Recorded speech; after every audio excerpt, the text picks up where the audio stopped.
Welcome everyone to our podcast. We have Isabelle, our SEND Early Years Advisor, who's going to tell us all about speech, language and communication. So Isabelle, what is speech, language and communication?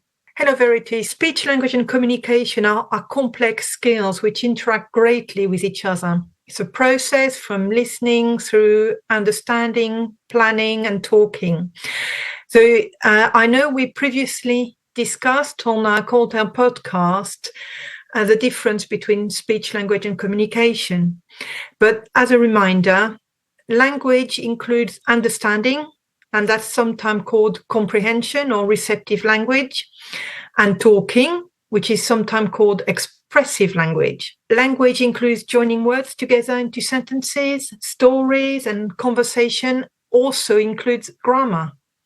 Now, speech is how children use sound to make words. So articulating the sound k, at, to make cat, joining the letters together, this is speech. Speech also includes speaking with a clear voice in a way that makes speech interesting. So your tone of voice, your intonation, and it also makes language meaningful. Communication, in a way, is how we interact with other people. And that can include non-verbal communication, like body language and facial expression. And all these skills develop throughout a child's early years, into childhood and through adolescence. So how would you know if a child has speech, language or communication needs or difficulties? First, you have to observe the child, watch that child carefully, and you have to understand the purpose of your observation. What are you looking at and why?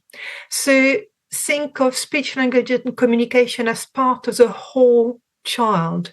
How do they interact with others? How do they ask for help? How do they make a request for a toy that they want, or which adults do they go to? Remember to include information about the context of your observation. Look at what children say to each other, indoors as well as outdoors. So some children will be very silent indoors, but will be a lot more verbal outdoors. Watch out for a child who doesn't seem to listen to instruction or is just following the others to get some clues. So can they hear you? Are they tuning out because working out language is so tiring? As I say, do they copy other children to hide their difficulties? So if you're saying, we're going outside, put your coat on, is a child just watching the other children putting their coat on and just following? Does a child know how to join in games with their peers? Do they play alone? Or do they play just with adults, but not with children of their own age? All these are things to look for and watch out for. So what are the links between play, language and learning? So all three are interconnected. Play provides an environment which is rich in motivation, in experience and in social reward. It helps children learn to look, to listen, to touch, smell, taste, copy, imagine and pretend. All these skills are vital for developing their language. Play also brings about an exploration of the physical and social world, which will fuel a child's cognitive development. So children learn through play. Learning allows a child to become involved in increasingly complicated activity that can be observed in their play. Learning to understand and use symbols enable a child to better understand the system that underpins our language. So as they are learning, their language develops. Language provides a means of sharing ideas, real or imagined situation, defining role, managing conflict in play. So, for example, how will they share? How will they take turns? Something that they all want to play with. Language provides a framework for reasoning, learning and storing information, which then support further learning. So what are the steps in identifying speech, language and communication needs? So these are only starting point, but with speech, ask yourself, does a child make the sound you'd expect for their age? Can you understand a child's speech as you would expect for their age?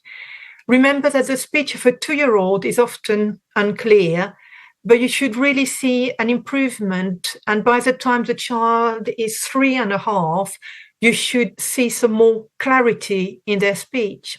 If it's a younger child, are they using words? So by 18 months, they should be able to use some single words, and they should start putting words together around 2.5 years old. With language, does a child understand the words, the information, the question and stories you would expect for their age? Does a child use a word and the length of sentences you would expect? Can they get across what they want and need as you would expect for their age? Or are they showing sign of frustration because they can't get their message across or you can't understand them? With communication, does a child get involved in communicating and interacting with others as you would expect for their age? Do they make eye contact? Do they take turns and enjoy talking with others as you would expect for their age?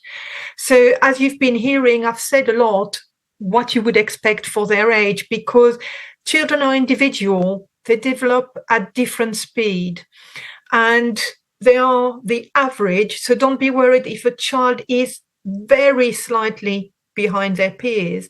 But if you notice real differences, this is when you need to consider further support. So if you're not sure what to expect for a child at a certain age, you can have a look at a call tale page on the Family Information Service, and that is www.fis.cityoflondon.gov.uk/call tale, and that will give you access to call tales adventures that have information about speech. And Verity, I'm sure we will give this link at the bottom of the podcast for people to access. And people can also go to the Speech and Language UK, which has information on speech development. And that is the speech and language, all one word.org.uk/educators-and-professionals. And then there you will find an age and stage paperwork or form that you can download to have a look. Thank you so much, Isabelle. Remember to look out for the Coaltail Top Tips on social media at Square Mile Families, and everybody else listening. We hope you'll tune in and listen to some more podcasts soon. Thanks, everyone. Bye.